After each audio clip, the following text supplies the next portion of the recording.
believe Alec Boehm summed it up the best when he said, "I freaking hate this place." But he didn't say friggin'. I just like to treat this show as if it's a family show. That was god-awful last night.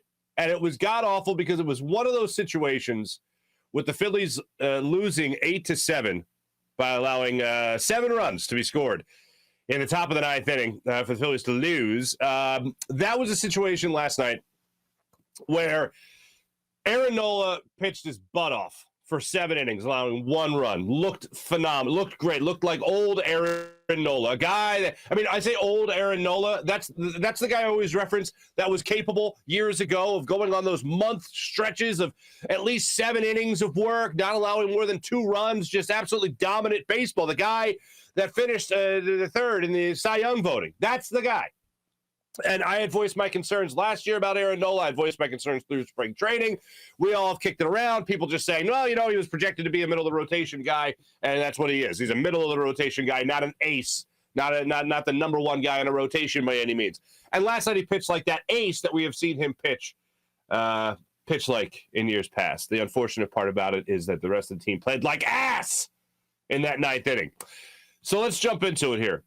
Here's the fun thing. It was something like 330 games in the last 25 years where if the Mets were trailing by more than 6 runs in the ninth inning, of the last 25 years, they were 0-330. They had not won until last night. As I said yesterday at the end of the show, the Phillies are a giving people. They come out in the ninth inning, and the Phillies are up 7-1. Next thing you know, Camargo can't throw a guy out at first. He slips. And it's like, okay, 7-1. But as you're going into this inning, like I was saying earlier, you're thinking to yourself, Aaron Nola pitched great. The lineup was great. Later, you got x-rays on Nick Castellanos. They came back negative. He got hit in the wrist with a pitch, and he'll be okay. And it was one of those games that you're sitting through, even though the Phillies are blowing out the Mets, and you're thinking, I just want to bask in this for a minute. Like, you're feeling great about it. You know, the Sixers haven't been playing well. It's going to be a while before the Eagles do anything meaningful now that the draft is gone. There's a lot of things that's going on in sports right now that don't make it feel so good. And now you're looking at it and you're going, I'll sit this one out, or I'll wait this one out for the entire game just so I can see the Phillies get that final out. For the fans that might be among the more casual of the fan base. So they're sitting there in the ninth inning just waiting for him to close it out. Camargo slips, allows the runner. I got the list of follies right here. Lindor then comes up, makes it 7-3 with a 2-run home run. Then you have another 2 hits from the Mets. So they get 4 straight hits to start out the ninth inning. Knebel then comes in. Canna comes in. He hits an RBI. Gets the RBI off of Knebel. 7-4. Then you have the RBI from J.D. Davis. Nemo comes up with a 2-run single. Marte ends up taking the lead with that fly ball to center field. That ends up being an RBI double, and it becomes 8-7 in favor of the New York Metropolitans. So for me, that's really where everything started to come off. After the game, and I apologize for the quality of this. I don't know if they were trying to hide Joe Girardi's audio from his post-game press conference. But without further ado, thanks to my old friend Dave Melandra. He put this out there on Twitter. Here's Joe Girardi trying to explain what happened in that ninth inning. Yeah, that's about as hard as I've been through. We played a really good 8 innings, and it was just top of the ninth that beat us. Starts with an infield hit, and then they hit the baseball after that.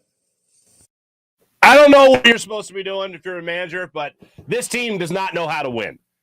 Joe Girardi was brought in here to be the guy to connect with this team that Gabe Kapler just couldn't, for whatever reason. And this is not a smear campaign of either manager, but here's what I know. Joe Girardi hasn't been the guy to put this team over the top. And that is the most obvious statement you could possibly make about Joe Girardi, but it needs to be made.